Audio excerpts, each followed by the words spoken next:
Welcome to another episode of the Tim Boxeo Show.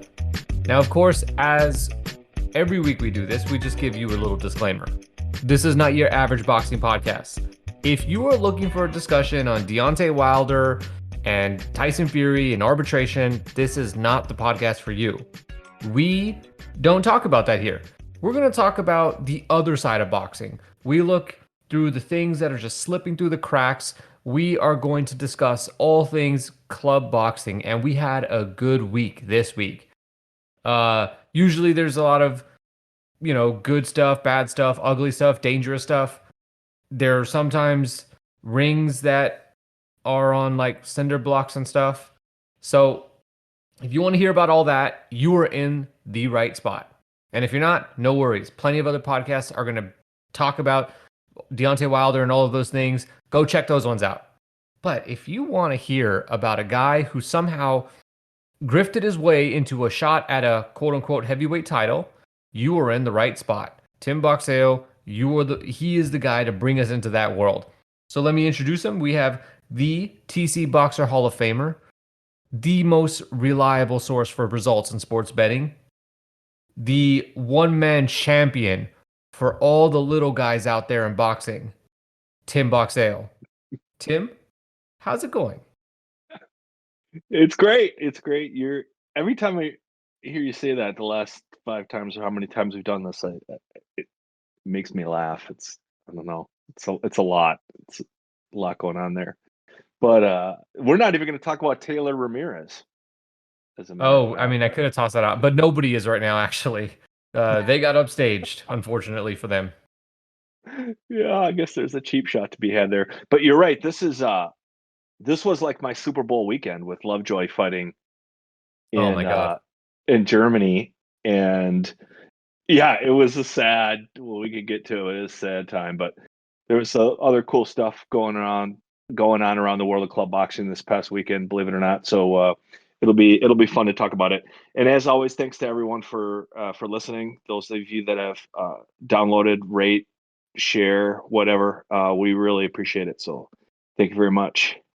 Yeah, definitely appreciate all of that. And my name is Angelo. I will be hosting. I'm here asking the questions. I won't say too much, but I do have to talk about this Chris Lovejoy thing because Tim, this is your lane, the club boxing lane, and I'm here as really the representative of the people. But I would say that in our time of doing this podcast, which has not been very long, but in the time, nothing has really stuck out as being particularly huge until this week. And you said Super Bowl, your Super Bowl. I absolutely did not get the Christopher Lovejoy thing. It felt like I felt like an old person, like who didn't quite get the joke for all the new kids. And so, while if you're most likely listening to this podcast, you know what we're talking about, but can you kind of set the stage really quick? Actually, no, we're not talking about Chris Lovejoy yet. My bad. We're going to talk about something else.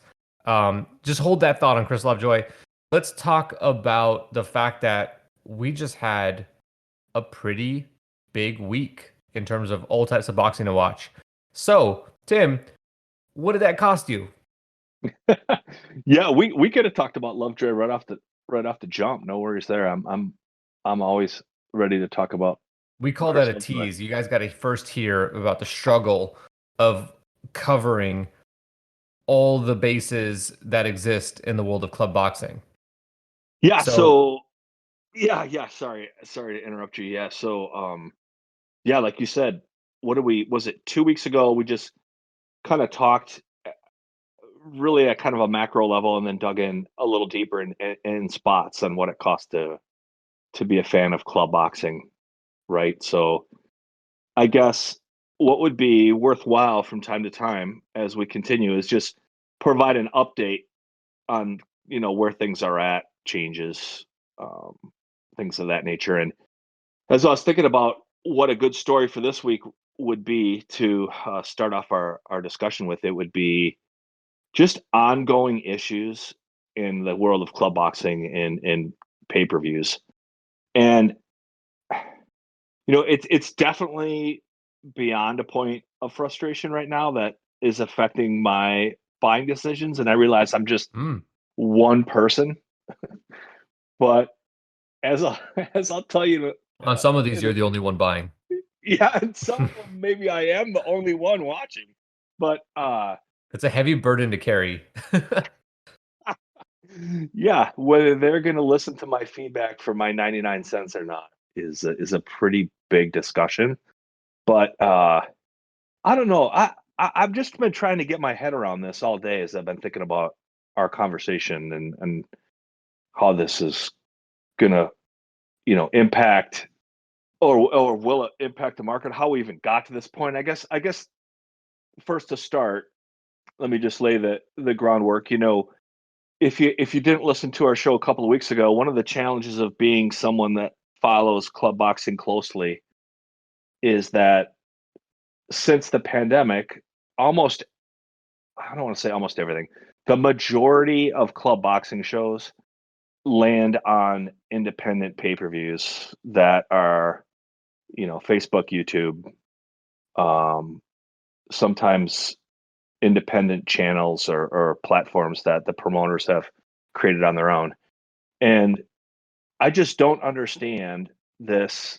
What's becoming a pattern here of multiple times in a weekend, a, a club level promoter putting on a pay per view stream without having tested their upload speed at the venue, make sure that's all squared away, um, checking through all the different technical um, issues or capacity that you have to, put a live stream on that many of which I don't have any firsthand knowledge of. But once again, I'm not charging a customer for for the chance to watch the show.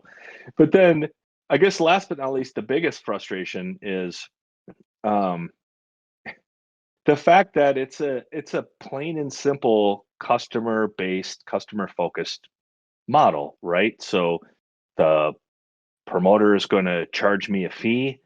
I'm the customer, I'm the person that is going to enjoy this entertainment that they're providing me for, $15, $10, $20. Um, and I don't know. I mean, just in general, boxing people never cease to amaze me on just the flippant attitude they take towards their customers. Streams go down and die. This weekend, I had a show that I paid $20 for, and after the first bout, the stream died. And there's no communication. This is a stream over Facebook, so someone easily could have jumped on with their two thumbs on Facebook and said, "Hey, we're having a problem. We apologize. Hang in there." But you're just left to refresh the page and just cross your fingers and hope it comes back. And the only thing I can conclude is it's just this old paradigm, right, where the people that are buying the tickets are king. We're gonna sell as many tickets as possible, and that's the way to make money at the club level. And there's no doubt that without ticket selling at the club level, promoters almost can't exist, save a few deep pocketed club promoters or just have already built a pipeline of enormous level of support from advertisers within their community. The tickets are essential. But that said, I mean, if you're going to charge someone $1 for something, you need to treat them like a customer and take good care of them while they're having that experience. Because why would they come back? I mean, I just the whole thing is really confusing to me, Angelo, to be honest. Yeah, and I get like the other side of things where you're like, well, I'm paying $1. Like, what obligation do they have to a customer who's only paying $1? And I would say my response to that is like, they set the price. They looked Yeah, at their why did you product and charge? said it's worth $1. Well, whatever your product is, if I think you have just as much right to demand something as a customer that pays $1 as somebody who paid $100. It's like if it was worth $100, you'd pay for it. Yeah, why did you charge me $1? Right? That was my gut reaction to your question without Al- having heard it. Although, I Um, mean, if they're listening to this, they'll be like, "All right, buddy, you say $1, well, we'll charge you $30 next time." yeah, So it you have to be wouldn't careful. surprise me. Yeah, it wouldn't surprise me. So this particular, let me give you a little rundown on this particular weekend, this past weekend. So there was a show in Biloxi, Mississippi. I paid $9.99 for Okay. it, and it was run through Facebook. Um, so I had high hopes because actually I have the least amount of problems with Facebook and YouTube paying for live streams through those platforms. Obviously, goes without saying, generally because they do it a lot. But in this particular case, um, I mean, from the very beginning, it was apparent that the upload speed at the venue was not sufficient. Um, it was just really choppy. There were all kinds of people. There's probably, I don't know, 40, 50 people watching it. And there was a lot of people complaining about the level of the stream. And then it went black for about a full 4 round fight where we're only getting the audio. And that's where people started to make jokes about, their grandpa leaning into the radio and listening to Joe Lewis fights or something. I don't know what they were saying, but and no word from the promoter, and then the thing crashes altogether, and Great. again the communication is zero, and it gets better from there because then they come back with someone streaming from their cell phone, you know, Well, I vertically, mean, if you're gonna pay of ten course. bucks, that's exactly how you want to see it, vertical. Yeah, vertical. Um, but the comedy about it, to tie a bow on this whole show altogether, was when it was with the professional cameras, it was so choppy and unwatchable that when they came back with the 720p cell phone vertical, it was actually visible. So it was actually something you could watch. That was the funny part about it. And the But only problem was that only one of the fighters was visible at one time.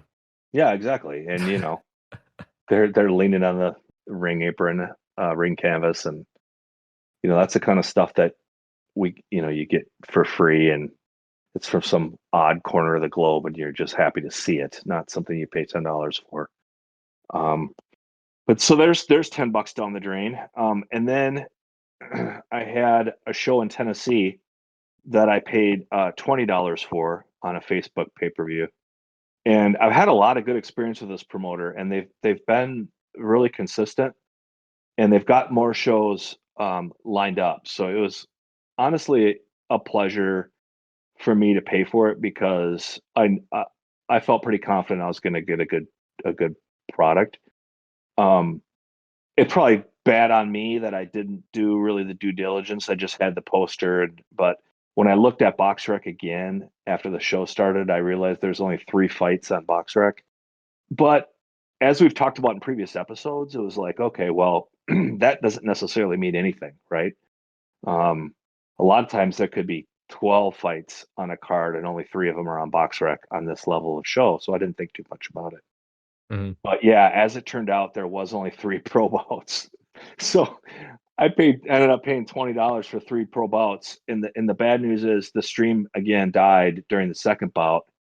And um, so I ended up missing that bout. So I saw the first one, and then they came back for the last. Actually, it was 4. I take it back. So I missed the second bout, and then saw the last 2. So I ended up seeing a total of three bouts for $20. Um, Dang. and to their credit, bet to their credit, they did get the stream up and running again pretty quick. I mean, it was only like 5 to 10 minutes. But again, man, I mean, no communication. No post on or no shot. They've got everybody's email. We all paid for it. There should be a way to fire off a communication and say, "Hey, we're having a problem. We're working on it." It just smacks of I don't really care. We're gonna. I mean, yeah, they're probably pissed, but we'll get it up when we get it up. That's probably not the thought process. But as someone who pays money and then you don't really hear what the hell's going on, I don't know what conclusions you're left to draw from that Right. experience. I don't know. Maybe I'm just being a dick about it, but No, I um, think if you spend $20, first of all, there's only 4 potential fights for you to see. I think you got issues there. And then the fact that I also think maybe that there's like some you've dealt with this enough over the course of the years, and also you've dealt with really good ones. And I think it's like, yeah, this is kind of adding up. It's like, yeah, I recognize the signs and symptoms of just really bad promotion on behalf of like getting a stream that works and making sure that the customers are taken care of. Yeah, I think that's very well said. I would agree with that. You know, to your, kind of to tag on to what you just said, a couple of shows ago, I mentioned that I've been really happy with Best in Boxing. They're a platform out of Mexico that primarily does shows in the Tijuana area. It's been a couple of months now that they've done a show, and I think actually I mentioned on that show that I had a. You'd asked me if I had any what did you call it? Referral links or something like that? What is it Yeah, called? referral links. Referral links. I showed my ignorance in that because like after we finished that episode, I realized that I've never had a referral link. Like they gave me a code to use one time to watch one of their shows, which was Right. awesome. I really appreciated. But I think any listener can conclude at this point how few people are watching these shows and how low the price point is. There's probably no money to be made in the referral links or kickbacks, so to speak. That's for sure. But I guess my point is, Best in Boxing had a similar issue once, um, like I just described, and they immediately switched platforms. I think to YouTube. They were trying to run it off their own homepage, and it wasn't working. It was having all kinds of trouble. They switched it to YouTube, let everybody know, hey, it's free on YouTube. And then I woke up the next morning and had a refund from them without me saying anything about it, and that's the way to get people to come back and continue to buy your product, even at a low price point. I mean, again, you set the price point. You're trying to build something here off of this particular business model and asking people to step up and do it. And that's why I speak so highly of them, not because they've given me anything, but because of the way they took care of me when stuff wasn't going well. And I think that's commendable. Um, Yeah, I'll say. Um, I mean, literally thinking about this outside of boxing, that's the kind of thing you expect for any other professional business. And I guess on the club level, that's not always what you're dealing with. You're not dealing with professionals who, well, and this not to put anybody down, everyone's got to start somewhere. And you never know when Tri-State Boxing in Tennessee may become the next guy who takes over the ESPN deal in 2041 or whatever. But yeah, there is a level of professionalism that I imagine lacks on the club level. yeah, So I mean, it feels that way sometimes. The and like I said, it started to impact my buying decisions. There's a promotion based out of Massachusetts that runs shows in Tijuana that had one this past weekend, and I had two bad experiences. The first one, everything was really choppy and unwatchable. The second one, and this was just like 3 weeks ago, um, it was running through their webpage, and I bought it. It was only like $10, but it went live for 30 seconds, and it was as if the guy was restreaming it through his Mac at his house.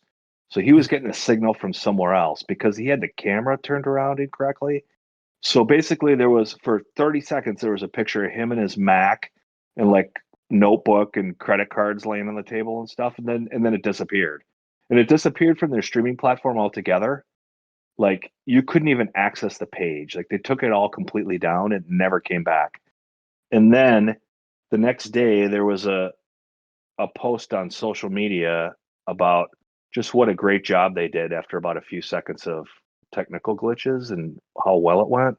And I called them out on it, um, and sent them a message. And I said, "Hey, man, this thing wasn't working. It was taken down off the page." And they said, "No, no, it worked after the first few seconds." Listen, man, it did not work. I was I've bought 1,000 of these things, and was taken down, and it never came back. right. And they did offer to pay for my next one, but I'm like, you know what? No, I'm gonna pass. I Uh, I just, it was handled incorrectly twice, and then you're going to tell me something that it wasn't after I call you out on it. We're not. I'm done with that one. So you can become the next big thing in Tijuana, and I'll just watch from the sidelines. So So I what skipped on did that you one this watch weekend. this weekend? Yeah, I skipped on that one this weekend. I let that one go. So overall, I mean, overall cost was about $76 this weekend. So I did PBC on Showtime. Which is part I of a did subscription. part of a sub. I did Eye of the Tiger Management in Canada, which had a show Saturday. It was $11. TriStar, like I said, cost me 20. The Lovejoy stream, Build Plus in Germany was $4. I did BYB Extreme, Bare Knuckle, and the Mighty Trigon. That was awesome. 10 bucks. $10. I don't do any combat sports but boxing, and now I'm just doing And bare knuckle bare now. knuckle. Yeah, because it's so close to boxing. Oh, and then the one in Mexico that was 99 cents. Um, and you see it on my timeline. Most people that are listening to this probably saw it, but it was hilarious because they had the screen turned the wrong way. Oh And my at the god. time I took the screenshot, there was only two comments on the Facebook stream, and they were mine. And then you could see that I'm the only one watching. So I figured, what the hell, I might as well give them some feedback. Like, hey, dude, you're gonna have to stop the screen, rotate your phone, and then start the screen again, or start the recording again. Thought that was hilarious. I actually think it went up to four people by the time the night was over. Oh, Um, what is so that? Quadrupled their money? Tripled it yeah, maybe? I don't know. yeah, yeah, it was Uh, great. And then another $30 and some other stuff, so $76. But there was another 70 some dollars out there that I ended up passing on, just because I don't like watching stuff when it's done. Like I just want to watch it live. I'm not going to pay, even if there's a replay up. I'm not going to pay $15 to watch something the next day. Just for yeah. me, it's not doable. I So I so do yeah, another podcast, and one of the things that for me is like it's so hard to watch fights after, and I yeah. do have an obligation to watch fights. And like it's just so much easier to just watch it live than to have to watch the following day. And I know some people probably love to do it this way, but it's really hard to get through a card when you know the results already. Albeit, I don't think nobody's reporting the results of that pay-per-view in Pennsylvania that cost $26, are they? No, I don't think anyone. Most people probably don't even know what happened, right? No, I think the only thing people knew what happened this weekend was Christopher Lovejoy got knocked out. That's a good segue. It's awful. Oh, you know what? I did want to mention. So you just said something that just jumped into my head before we talk about Lovejoy. So last year I fell asleep during. I was probably I don't remember what I was up early for, but I fell asleep before Zapata Baranchek, Hmm. and then Oh, I woke wow. up and I saw a spoiler. And then after seeing the spoiler and seeing what everyone was saying about it, I watched it. Because to your point, like, I didn't get it. Like, I watched the fight, and I love knockdowns and stuff, but I just didn't get it. I was like, this. I mean, the fight was kind of sloppy. Like, Yeah. Baranchek was, you know, really getting the worse for wear, even though Zapata went down, a bunch of times. It was really, it's an odd way to say it was kind of a one-sided fight. And after, people are going to think I'm crazy, but I guess it just crystallizes the point, not only from an excitement level to scoring fights. I mean, if you know what you're about to see when you watch a fight, it's just a completely different experience. Yeah. Right. And I think Yeah. it definitely colors what you're looking for in the fight.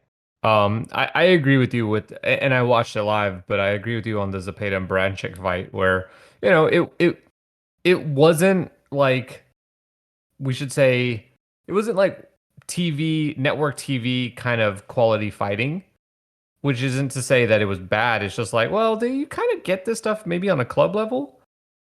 But I mean, I enjoyed it, so I can't really say too much there. Yeah, no, I hear you. So the Super Bowl of boxing, Lovejoy gets knocked out. That's the way you're going to tee this up? Yeah, so speaking of dudes that got knocked out after, I didn't get the Chris Lovejoy thing. I didn't get it until last week when you kind of explained the whole thing. And like, my God, this guy spends his whole career, which wasn't very long, uh, building up to this point where he could go to Germany, weigh more than he's ever weighed. I think. No, I think he'd weighed in like a couple of times, like at this level or above, but certainly far more than he'd weighed the last time he fought at Big Punch. And then he just goes and rolls over in the second round. Is this not like the biggest grift that you've ever seen in boxing outside of well, I mean, there's something else very, very relevant and present at the moment that we could say Well, is a grift, but well, one interesting thing that you just mentioned that was going around on Twitter that I'm not completely prepared to talk about, but we can look at BoxRec and have a conversation. But is that the weights that are listed for Lovejoy on BoxRec are almost impossible to be accurate, if not impossible to be accurate. Some people pointed out that he fights sometimes when you go back and look more than when I say sometimes, I mean more than once. So multiple times is a better way to say it. He's fighting in his career in a period of like 2 weeks time, and his weight is fluctuating by like 50 pounds. And right, right. someone pointed Possibly out, that's a little suspect. yeah, it's slightly suspect. Someone pointed out that there's no way, as a guy who just looks to be a 260, 270, 280 type guy, that in his last fight in January of 2020 he weighed 236. Like it that can't be right, which to your point would have made it a 70-pound delta because he came into the ring almost 307 against Charr. Um, so I guess the first point is I think the record keeping on some of those weights might not be up to snuff. But let me start out on a positive because this was like my Super Bowl weekend. I I couldn't believe that I was finally going to get to see Lovejoy walk into the ring because I'm a huge fan. I have my Lovejoy shirt on. Um, I was I was that the King sent me himself through DM and He Instagram, sent and you a t-shirt. well, I paid for it. I paid Oh, for it. oh, I I asked him if thought he out of had the me. goodness of his heart he sent it to you. All right. No, no, no, no. No, and maybe he would have. I don't know. I'm not trying to disparage the man. I asked him if I could buy a T-shirt, and he said, "Yeah." So, anyway, and I was rep- I was reposting or retweeting on Instagram and Twitter, stuff that he'd put up through the week, and someone at some point said, you really did a great job of hyping up the fight. I'm like, dude, I wasn't hyping up the fight. Like, this was just pure. I couldn't wait to see this fight. It was just pure excitement because I couldn't believe that he was actually going to fight, considering all last week's show, we walked down all the troubles that he's had over the last 2 years, both in and out of the ring or almost to the ring when fights didn't happen. So I was super jacked. But the positive thing that I wanted to start off with is um, I was on Twitter just as like a normal, just myself, boxing person, not just contributor, maybe a way to say it. I don't know, just part of boxing Twitter, right? Mhm. Um, Years ago, like 10 years ago, uh, but in this, new form where I just like to live tweet club shows, so to speak. It's been what, like I think I've been on Twitter like 3 years or so now. And I'll tell you the amount of excitement, the amount of like activity on my Twitter, and maybe it's because I talk about Lovejoy all the time, I don't know, or the amount of people blowing me up for streams for this fight far exceeded anything that I've ever experienced since I've been on Twitter here the second time. Um, so this guy Chris knows how to hype himself and knows how to promote himself. It'll be interesting how that steam or if that steam continues here going forward. Although I'll say, yeah, so very very little happened in the first round. So much so that my friend King Dinesh messaged me and said, "Hey, this is the lowest intensity heavyweight fight I've seen." And the funny part about it is, like, I don't know what led to that, right? Like, Charr had been out of the ring 3 years, um, almost four. I guess he was concerned about whether Lovejoy can really crack or not. I don't know. But then at the end of the round, maybe 15 seconds left in the round, it was difficult to see what actually happened, but almost like Charr threw Lovejoy down or pushed him down, and they got tangled up. And then Lovejoy started to point to his shoulder, and I thought, oh, here it is. This is the end. We're gonna get a retirement on the stool after the first round to an injury, which actually would have been the perfect segue into the Dave Allen fight because hey, the man got injured. Let's give him the Dave Allen fight. Allen comes out of retirement. It would have been massive, but Lovejoy recouped in between rounds, and then second round kicked off. Not a whole lot happened, but Charr started to back Chris up. Chris did land I think, a pretty decent shot, decent jab, decent right hand, but then Charr put some punches together, backed Lovejoy up into a corner, and didn't look to land anything really too heavy. But unfortunately, Chris went down and stayed down in the second and was counted out for a KO too. And then probably the highlight of the whole weekend, even to the point where I saw Christina Hammer put it on her Instagram. Oh God. And she's got a pretty decent social media presence. The failed Manuel Charr attempt at, I don't know if we want to call it a round off or it was intended to be a cartwheel that turned into a round off, and then it just failed altogether. And that might have been the meme that's going to live on beyond this fight. But it was a sad day. It was difficult to even tweet the result of that fight. For a minute, I contemplated not retweeting it altogether. But yeah, that was the first loss for Chris One Shot Lovejoy. I watched the fight. I was sitting in a You say little that reluctantly. I was in a trendy sort of LA place to eat, and I got the phone out, watched the fight, and I'm like, what is this? What just happened here? The fight's over already?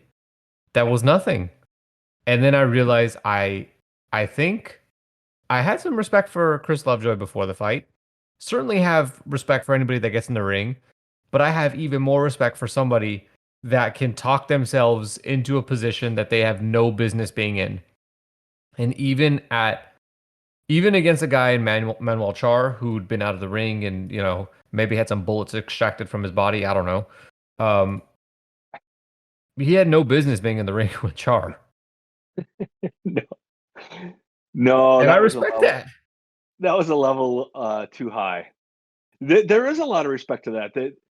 Listen, man, I think you and I had messaged, and I think it ended up being after we talked back and forth, it was just simply a miscommunication. However, the point's still a good one in that he was 19-0 with 19 knockouts, and he retired in February. And he flat out said on video that went on his Instagram and Twitter and is still there, listen, man, I was just trying to get a bunch of wins to get a payday. And he flat out said it. And then he came back unretired, and he still got the payday. Still talked his way back into that. So, I mean, that, if nothing else, I respect the hustle. And I'm going to respect the hustle at a whole nother level if this guy ends up in another fight, because the next day, Sunday, he sent out a message that he had already been messaged for fights all around the world. One of them being Lucas Brown in Australia. And Well, Anthony Joshua doesn't have anything to do right now. Oh man. But yeah, Chris Lovejoy, he is, and God bless my man, because he has maintained the same level of intensity on social media, and he said July. He's back. He's back in July. So I I'll mean, it be there just goes for to it. show, like, you knock some guys out, don't matter who, knock some guys out, you talk yourself up, and you can get yourself in a position where you could kind of, sort of fight for a world title. I mean, Manuel Charr never lost that WBA title, did he? And I'll tie a bow on this conversation with this. No, he did not lose that title. He won it in 2017 versus a ancient, at that time even ancient, Alexander Ustinov. Um, and there was some confusion. The title, and I don't know I don't know what part of the rule book this is in for the WBA, but you're right. Manuel Charr is still the WBA champion. However, of course, Anthony Joshua is the WBA champion. And actually, Manuel Manuel Charr, even though he is still the champion, Trevor Bryan just fought and won that exact belt that Charr had just about 3 months ago. So to make things even more confusing, Charr was designated prior to the fight as the WBA champion in recess, which is not a new designation. Boxing fans have heard that for years. But the caveat that I found interesting was that the WBA apparently came out and said, and Build Plus, the broadcast platform that broadcast the fight, reported this, that the fight would be a 10-round fight. The WBA champion in recess title would not be up for grabs. If Charr wins, he remains the WBA champion in recess. Of course, so the WBA can then recoup additional funds from Charr on a potential future fight. But interestingly enough, if Lovejoy won the fight, he would not become the WBA champion in recess. So if I don't know if anyone can make sense of any of that. Uh, It's the it's mind WBA. numbing. Nobody tries to make any sense of it. It's mind numbing, man. So all hail Chris Lovejoy. All right. Well, what else did we have this weekend that we might have missed out on? Really good fight. And I'm going to have a link for the full fight that'll be available on YouTube in the show notes. So you can click on it and watch this fight. It was Saturday mid-afternoon, almost competing with the Lovejoy fight in Moscow. And there's a whole bunch of reasons why this is a really cool fight. It was Vadnak Timrazian, 17-8 versus Mishak Mwankemwa, Tanzanian, 21-9-2, welterweights. And shout out to my friend Corey Erdman, who did a lot of research on this fight because he was the broadcaster on Fight TV pay-per-view for this one. And he had pointed out to me the night before the fight that, listen, it's interesting because these are two B-side guys that are brought in to fight the A-side all over the world. More so when Kemwa, the Tanzanian, than Tamrazian. Tamrazian's usually just there for Russians for him to lose to. And they were matched for no other reason on this fight than it seemed like a good match. And it turned out to be a hell of a fight. I really enjoyed this fight. So it was fought as an 8-rounder, as a co-feature. And Juan Kemwa, the Tanzanian, only 24 years old, has the nickname Smart Boy, which is awesome. And this guy fought an 8-rounder in his pro debut. And then by his 6th fight, he was fighting for a Tanzanian title in a 10-round fight. And has been, in his 9 defeats, knocked out 4 times. But Tanzanians may or may not have the best reputation. I'd say most people probably think they don't in terms of their durability. But this guy's a come forward guy that really fights his ass off and really lets his hands go. So when you match him up with Tamrazian in Russia, who himself is just a tough guy, and he fights the exact same way, it was looking to be a good match, and it did turn out out to be that way. Timrazian really has fought some good fighters himself in Russia. Um, Ahmed El Masawi, he's been kind of a Euro fixture. He's 35-3. Um, undefeated Frenchman David Popot is another one. He's like 24-0 that Timrazian lost to. And actually, I watched his last fight in uh, about the fall, like September of last year. He fought a Kazakh by the name of, that I'm going to butcher, named Babrazin Mamanov, who at the time was 11-0. And those two fought a hell of a fight. And you may recognize Mamanov because he just fought on Ring City, the card that was at West Point, New York, and lost an 8-round decision to Angel Ruiz. So Timrazian has really been fighting at a high level of opposition here for some time. And like I said, both fighters are really known for just coming forward and throwing punches. And it was kind of a slow burn. I mean, I think maybe the second or third round, the fight really started to kind of kick in. And by the fourth round, I thought that it really found its pace. Juan Kemwa just kept coming forward in the face of pressure that he was receiving from Temrazian and really rocked him with a right hook to the head at the end of the fourth round. And as typically happens with Temrazian, he just fought fire with fire. And from then, the fifth, sixth, and seventh kind of played out the same way, and just it kind of kept that pace all throughout.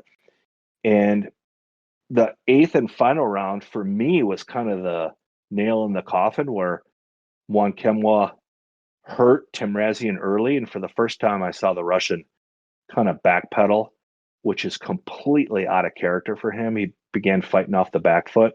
And this is a tough guy. So, it's not that I could see it on his face. It's just that his overall just demeanor in the ring just changed. And the way he fought just changed. And he's someone who just doesn't do that. You always talk about, well, they got to make some adjustments on the stool or between rounds, right? And this just isn't that guy. He's just going to come forward and fight the way he fights. And damn it, he's going to either win that way or he's going to lose that way. And he started fighting off the back foot. The bell rings, the fight's over. No knockdowns. I'm like, all right, this is a unanimous decision for the Tanzanian, which couldn't make me any happier as a huge fan of Africa boxing in general and Tanzania specifically. And nope, it wasn't to be. Not in Russia. Temrazian gets a unanimous decision 10. Unfortunately, excuse me, 8. Unfortunately, the scorecards weren't read. And I haven't even looked, but I'm going to look now. I wonder if they Then how have do the you know it was scores. a decision? Oh, yeah.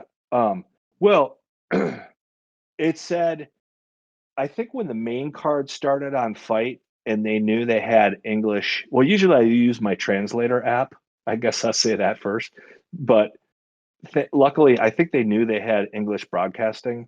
So when the main card started, the top 6 bouts, the announcer started doing it both in Russian and in English.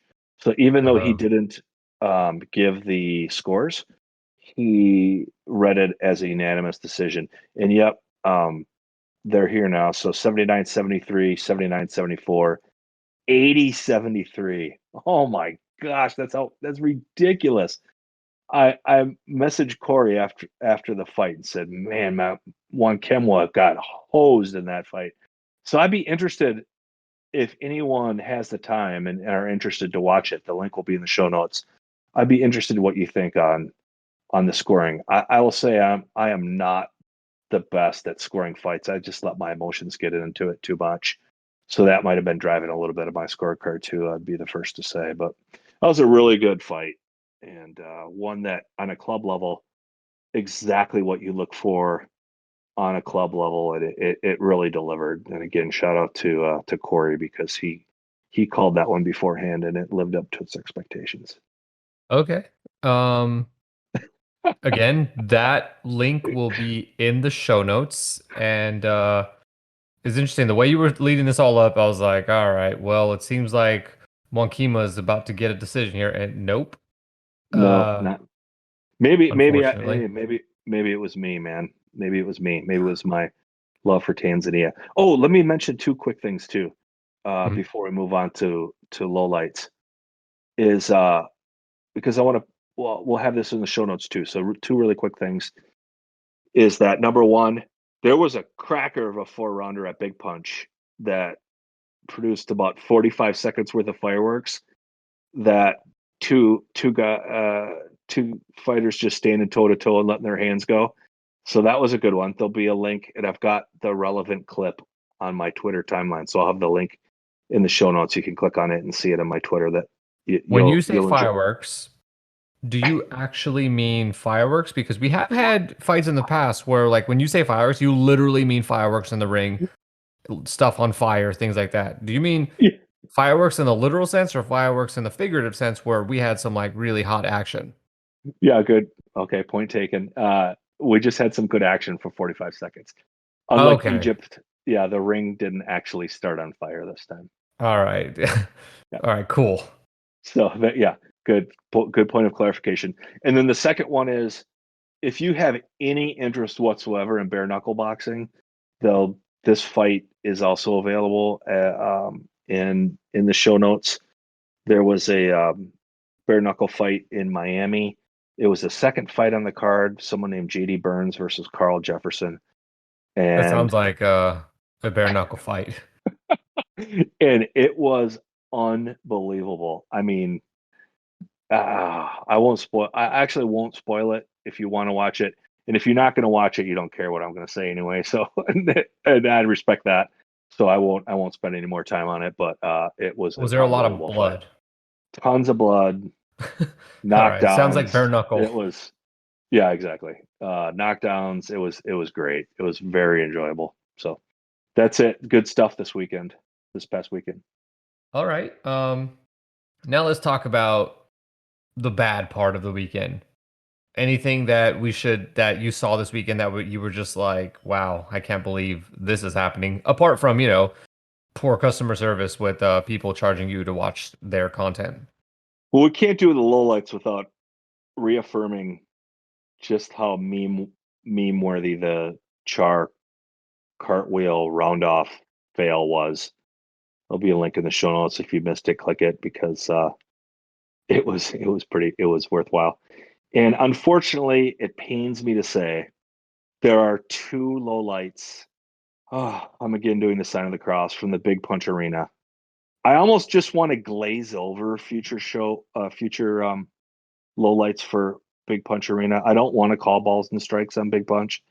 I just want to let I just want to let Big Punch be. Wait, so they have their own like parameters for what Big Punch has lower standards for what we're gonna call egregiously dangerous or just poor or unsafe. Listen, Okay. listen. If you're here for, I'm just watching boxing and having fun.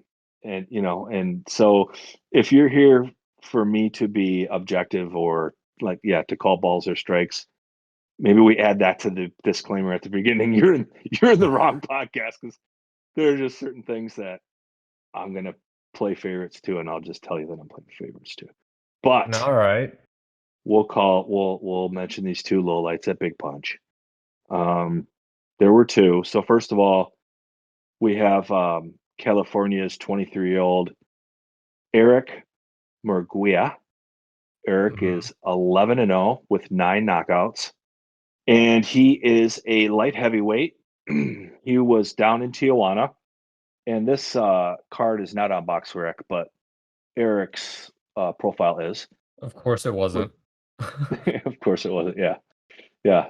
Not in any way, shape, or form out of the ordinary. I always get a kick out of people. People will message me still, even now, and say, "Well, wait a second. That fight's not on BoxRec, dude. There is so much not on BoxRec." So Eric's profile is though, and looks like he's Mission Valley, California guy. He moved to 11-0 with 9 knockouts. Has some amateur experience here. I always feel like if there's amateur experience listed on BoxRec, it's at least worth noting that the person has amateur experience. So Eric does, and he fought Sonora's Arsenio Terrazas, who was 10-6. A hell of a name there. Arsenio, it's a strange first name for Terrazas, Yeah, but but um, but if you say it with like an accent, Arsenio, yeah, it makes sense. yeah, no, that's fair. That's fair. You say it in my white person accent, it doesn't go very well together. Well, we're so So used to saying Arsenio Hall. yeah, right. Almost everyone, that's where it comes to. And unfortunately, Arsenio was coming off of an almost 8-year layoff. He actually took a KO4 loss to Hector Camacho Jr. back in 2013, and that was interesting. Also has at least one other or two other fighters of note, at least from that era. No world champions, I don't think, or anything. But coming off an 8-year layoff, but stayed in relatively good shape because he primarily a super middleweight, light heavyweight, but obviously has not been in the ring, and it did not take long. I mean, unfortunately, Eric, I think I have the link. Yeah, I've got the link to the fight in my Twitter, and you'll see the full 45 seconds if you go and look at the fight. And it's just nothing more than Eric kind of sizing him up, and then he blasts him with a right hand. I mean, it's like a 1-2, throws a left, and then the right comes immediately behind it. And, and Terrasas, you can almost see him sitting on his butt going, all right, that's what it feels like to get hit with a 1-2 again. I'm not sure this is, I should have stayed at home because he just like, yeah, I'm done. And the fight's over. So it lasted about 40 seconds. Um, and that was it. So unfortunately, that was one low light from Big Punch. And sadly, we do have a second one. I Um, will say though that Terrazas at least looked like he remembered vaguely how to box. yeah, So yeah, I'll provide a little defense for Big Punch that maybe it wasn't that bad. yeah. And considering he was, I mean, he didn't look like he was in great shape. He's got a little pot belly, but in his defense, like I said, he's not fighting this past weekend at a weight much greater than he fought at back in 2013. So, it's probably the case with many fighters where he's just not the chiseled out of stone type, you know. So there's that. Um, we do have another low light. This one's actually a little lower than the previous, but oh, I should say, Eric Murguia, credit to him. He looks like a pretty decent fighter. It'd be interesting to see him matched up with someone who's willing to go rounds in Tijuana because he put the few punches together that he threw, pretty nicely, and that right hand flattened Arsenio pretty well. so I'll peek up next time he shows up at Big Punch. So here's one that wasn't as great. Maybe someone could help me too because there was a California heavyweight named Gene Ray James. And for the damn life of me, I couldn't find Gene Ray James on BoxRec. And the distance from which the camera was broadcasting, it was hard to tell or get kind of a gauge on Gene Ray James's age, too. He certainly wasn't 18, 19, 20, but he wasn't like 40, 45 either. But he had clearly been in a boxing ring before. I just don't know what his record is. And that's not out of the ordinary either because there was no weigh-in photos of him while there was weigh-in photos of the rest of. It did seem to me in watching this that this was exactly what you've described in the past, where like, give all the credit in the world to Alejandra because she's trying to kind of clean up Big Punch and not have these types of matchups. But like you said, it's not abnormal to get a guy who's 5'9" and weighs 270 pounds competing in the heavyweight division at Big Punch. That's literally what this was. Juan Jose Cardenas, who's 0-3 now, he looked like the caricature of a big punch fight, which is like a guy like Gene Rain James, who was clearly like a heavyweight that's like more in line with what we expect from the heavyweight division. He looked like he was maybe 6'4". He had a pretty good build to him. And Yep. then Juan Jose Cardenas, this little guy, short, chubby, and he got smoked with the first punch, really. And significantly balding and I not didn't want to. shaved. I Yeah. didn't want to kick a guy while he's down. Well, a lot of the ages got taken off of box rec. Cardenas is not That's under 40 years old. true. Why did they do that? Out of privacy concerns for people that didn't want their ages on box rec, Oh is what I my was told. God. We know how long Yeah. your arms are. We know what you've weighed for the past X amount of years of your career. We know everything about you, and yet we can't know your age. All right. I was literally looking Yeah. this up this past weekend because I wanted to see how old the fighter was because I could not believe that they were actually the age that they were. And now you're telling me that this has all been intentional. That's a shame. It has. Yep. I apologize. So that was the Well, I that know was that you didn't do it. no, that was the second low light at Big Punch. Let's hope Big Punch doesn't make the low light section here going forward. I might actually, well, no, I won't even say it. Okay, well, who is ready to move beyond club level?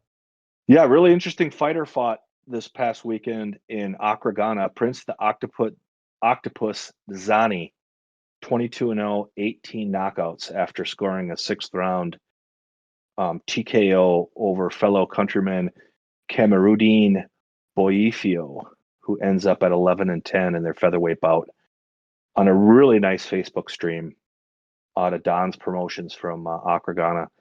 And Prince Dazani is definitely graduating, and you might even say has graduated to the next level.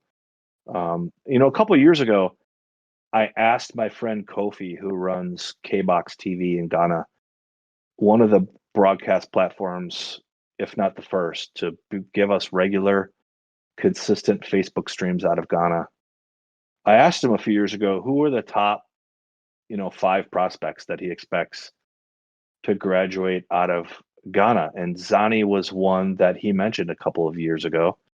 So been watching him for a while, and he's someone that's been plagued by inactivity over time because he's 36 years old now, but he was a 2008 Ghanaian Olympian where he won, if I'm not mistaken, he did win a bronze medal in the Olympics for Ghana.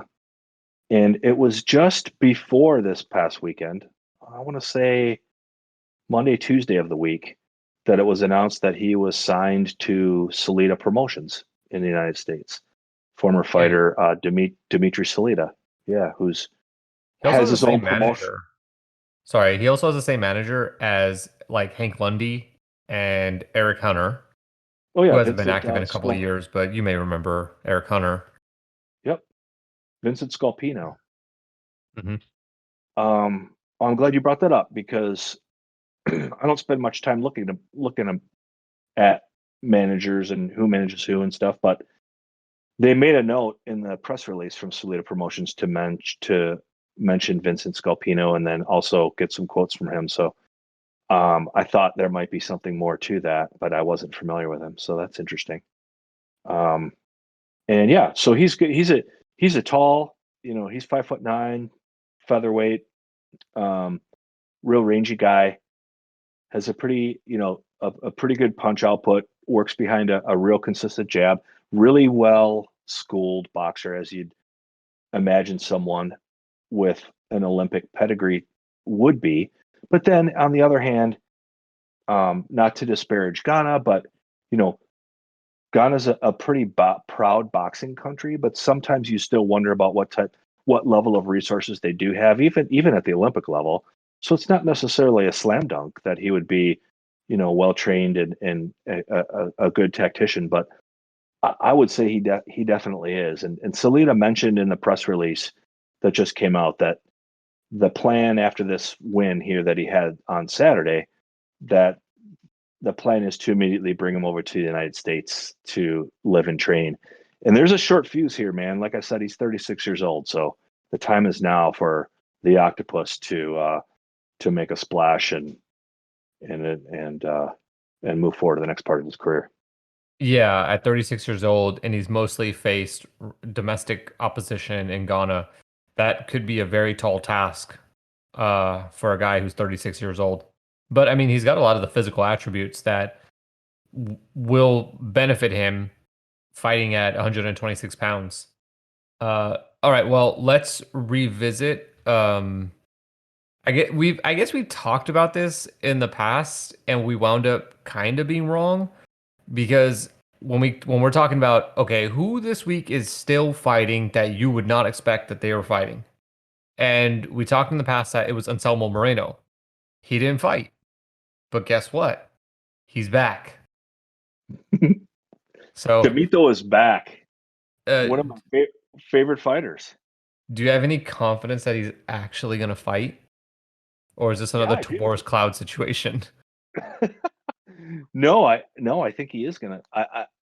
I'm almost certain he's gonna fight. This is a pretty well promoted card.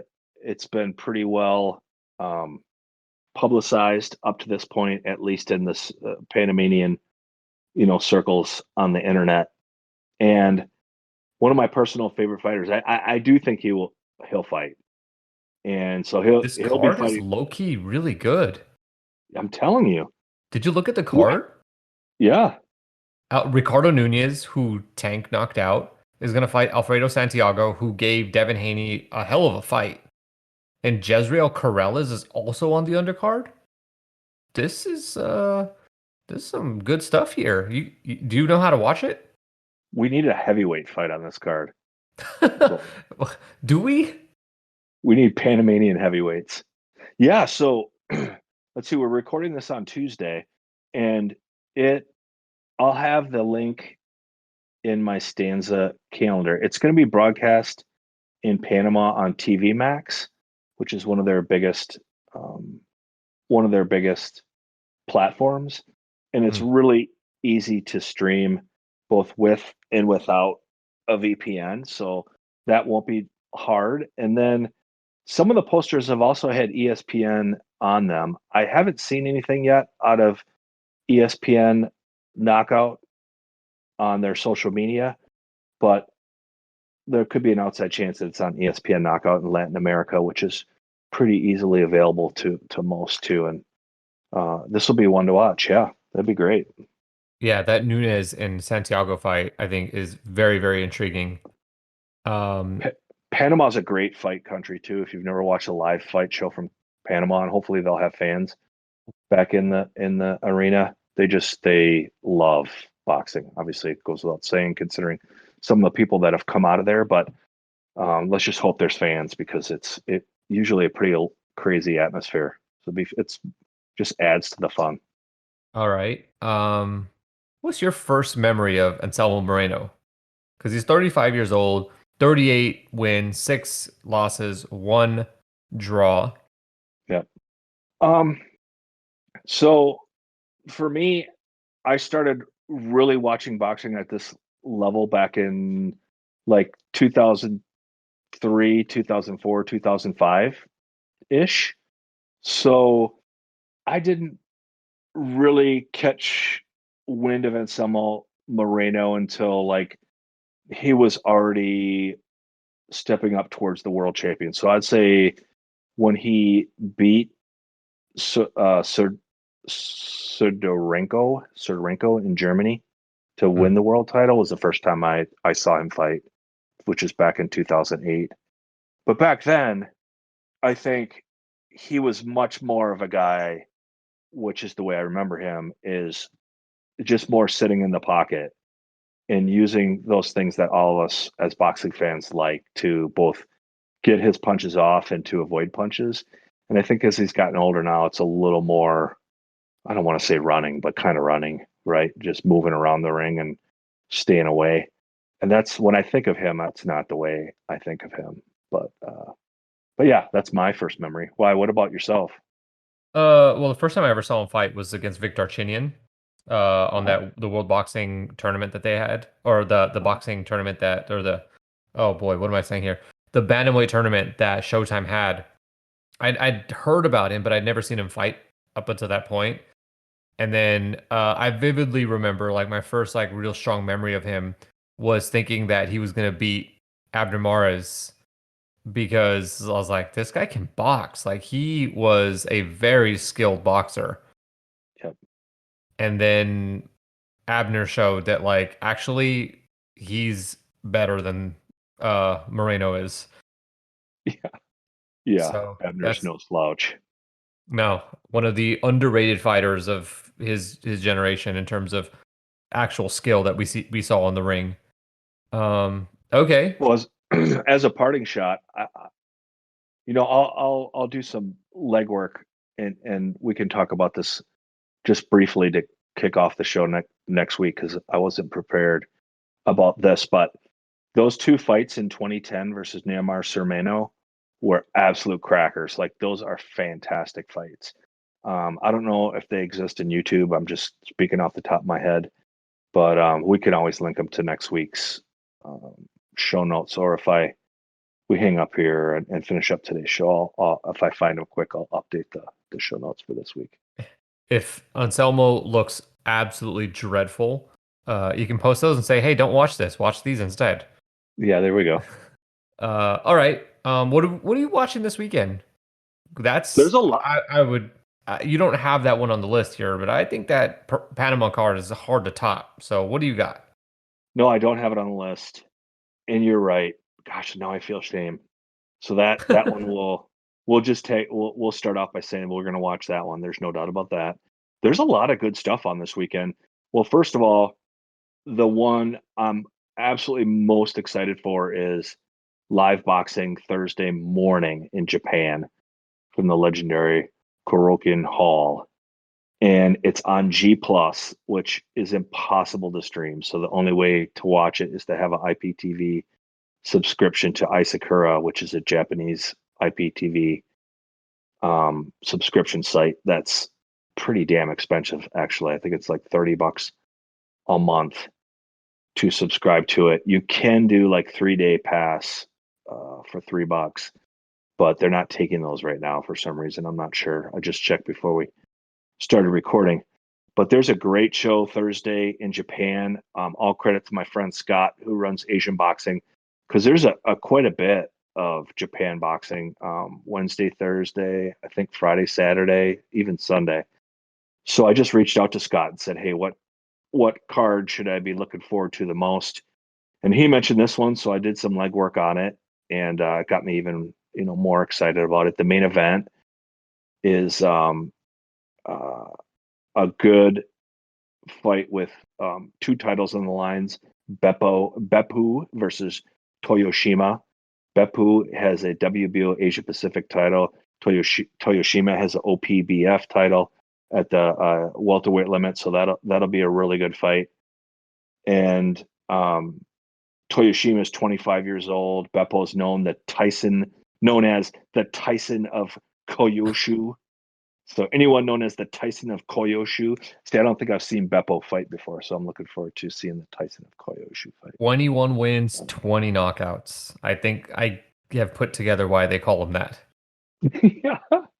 So that fight, I don't think that main event can miss. Um, it should be really good.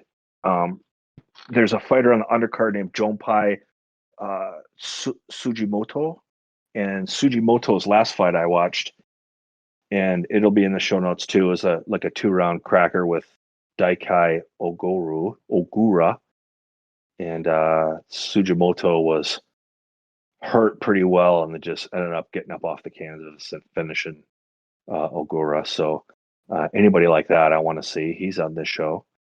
And then there's also just kind of a under the radar Shumata versus Kotari. When you look at the box rec, that is Scott tells me has the potential to be pretty good too.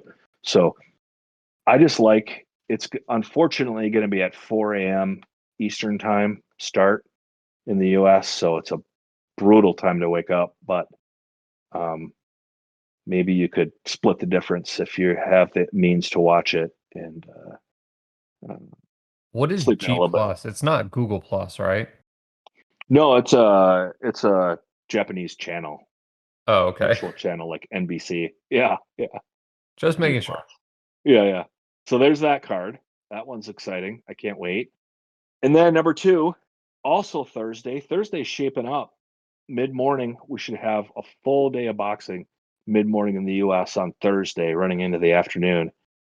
And a really, really strong prospect who's already, if I'm not mistaken, in his last fight was his breakout fight. It was a fantastic um, fight against a Kazakh.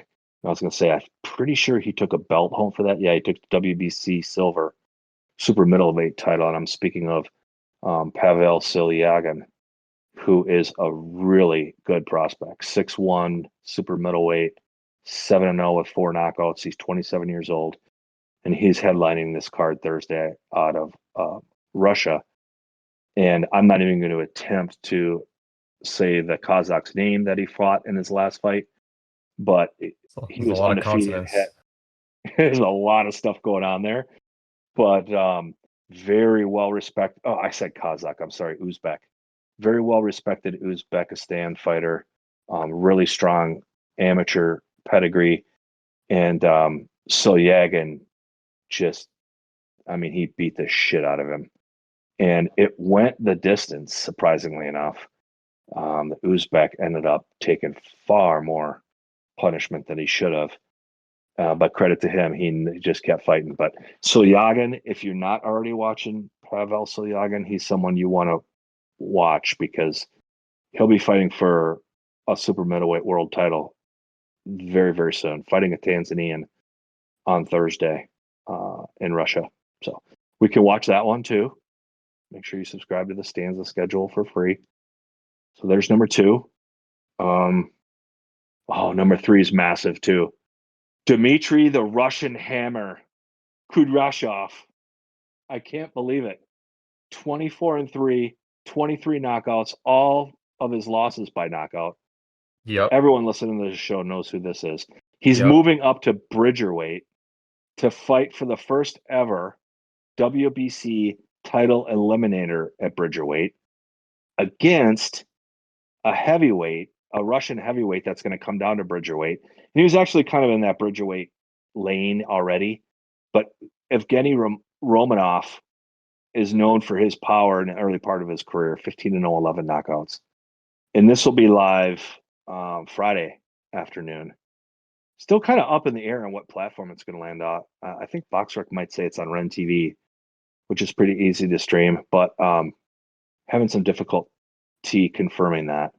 But that is going to end up being a fight we're going to talk about next week. It's you just cannot miss with this fight. Yeah, and most people probably remember Kudyashov from the meme of him getting dropped by Dordikos and like the look on his face after he had for whatever reason shaved his head prior to the fight. Little story about that.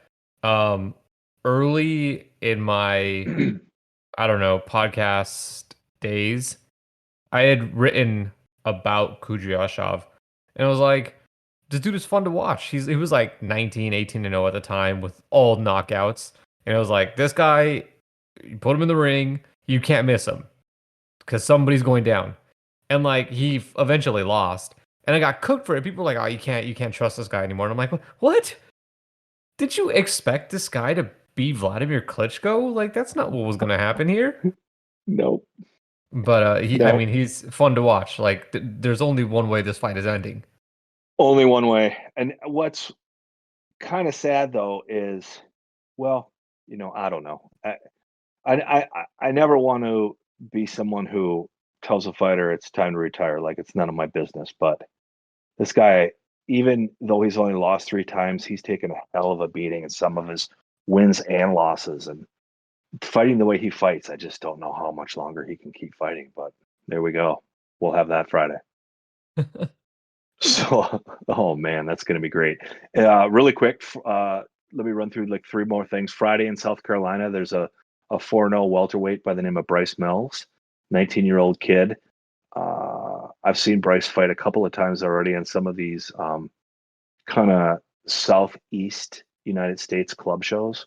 He's got a pretty decent social media push behind him, and he's got some other combat skill disciplines that he's participated in from, I want to say, kickboxing and Muay Thai, but he may even been in MMA. I'm not sure, but he's the guy, the kid. Yes, he's 19, but he is chiseled out of stone. I mean, this kid looks like he hasn't left the gym in 19 years. So he's a pretty impressive little welterweight. So he can be seen on pay-per-view out of South Carolina this weekend. And then on Saturday, I'm really excited because there's a brand new platform called Elite Boxing Promotions out of Southern California with a stable of Southern California fighters. And they're going to run a show in Tijuana. And they've got like 4 or 5 shows on the calendar already that they're advertising for. And they're going to run them at Big Punch. God bless. And one of my friends who I've come to know and become a friend through boxing Twitter, Beto Duran, is going to be on English commentary at Big Punch, live and free Saturday on YouTube. So that's a can't miss. And that link will be in my Stanza calendar. I'll put in the show notes so you can find it either way. And then Sunday, I'll close with this one. We may see a live boxing stream from the Democratic Republic of Congo. And I will rearrange my whole Sunday if that becomes true. So stay tuned to Twitter and the Stanza calendar for that, because you won't want to miss live boxing from the Democratic Republic of Congo on Sunday, as that card's on BoxRec right now. Just a question Huge about weekend. the Elite Boxing Promotions. Yeah. I looked at the Instagram and it appeared like, is it run by this this girl? We've been communicating. I'm not sure if it's the girl or there's a picture of the guy too, and I haven't asked who I was talking to, so shame on me. But the fighter, yeah, I don't know, because that one fighter is oh shoot, her name's escaping me right now. Her But I'm name almost appears wondering. to be Midari. Yeah, she's like 3-0 actually, if I'm not mistaken. And I don't know. I don't know if she's running the whole promotion or not. Beto's gonna message me tomorrow and tell me now. I'm embarrassed that I don't know that. I mean, it's brand new. This is a brand new promotion. I don't think it's not unusual to not know this information. But what I will say is that the graphic design and everything around this looks really good. And so whoever's behind this, they've got the right idea to start. Yeah, I would agree. Yep. They're going to free on YouTube to start, no matter what their plan is long term. Um, I commend them on that too. Let's get as many eyeballs on the screen as possible and build the brand and see where it goes from there. So I'm looking forward to see how it goes. And it's at Big Punch, so can't mess for me. I got to Uh, mention Taylor Ramirez. of I'll have that course, on the big screen. Me of and my course. wife drove to Dallas to see Hooker Ramirez. Big Ramirez fans, so Oh boy. we'll have it Oh on we'll boy. have it on we'll have it on the screen. You As much probably as didn't feel out of place watching the violence in that fight. no, it's a fantastic fight. Oh my gosh, it was so fun. You want to hear one weird anecdote about that fight? Yeah. So I know you've been to lots of live shows, Mhm. and I'm not talking about club shows. I'm talking about a DAZN unification bout. Right, this was a massive event, at least for that level, slightly below the top level of the sport, right? Or not Mhm. slightly, but below the top level of the sport. There wasn't a single thing to be bought in that arena. Like, not a program, not a bout sheet, not a DAZN t-shirt, nothing. Like, I have never been to a live fight at that level of the sport where you can't even buy a bout sheet or get handed a bout sheet. It's It was the interesting weirdest thing. Yeah, I'm a because big March guy. I was at Neri Figueroa on Saturday, and there wasn't anything for sale there, like in terms of like merchandise. And I chalked that up to it's probably COVID related, you know? Hmm. You don't want to have to pay for one more person to be in the bubble to work the merch stand and all that stuff. So maybe it was I'll be better darned. to not have that. But you're talking about a fight that was pre-pandemic, so I don't know what their excuse was there. That's But weird. any I've been to a lot of live shows too, and at that time in 2019, that was the first time I had seen that. That was weird. yeah, I mean that's a big miss there. Big Punch needs to come out with some merch because I think by the time give us a dozen more podcasts, Big Punch is going to be the StubHub, now called the Dignity Health Sports Park. We're gonna have the MGM Grand Garden Arena. We'll have Madison Square Garden, Barclays Center, and then right there next is Big Punch Arena. Well, anybody thinking about making the pilgrimage, I would say hold off and Get check vaccinated. social media. So, get vaccinated, right? Yeah, well, fair play. Check social media because Repo Rick mentioned to me last week that first of all, Whoop Dead Ass Promotions just put out some dates. He's gonna be Repo's gonna be back down at Big Punch, and he mentioned to me the other week that he sells merch at Big Punch when he goes. So you got to go to Big Punch and get a Whoop Dead Ass Promotions shirt. And I mean, if you're listening to the show, you definitely want one. Um, I just looked I at love how I love how Repo so many Rick's. times I, I love how so many times when I finish saying something, you just say, well, I don't. I mean, because I just looked at his Instagram, and I looked at his latest post, and you're literally the only person that has replied to it. Uh, Oh, I love it. Oh, it's great. It's good stuff. I respect the hustle. Guy's been hey, grinding yeah, forever. absolutely.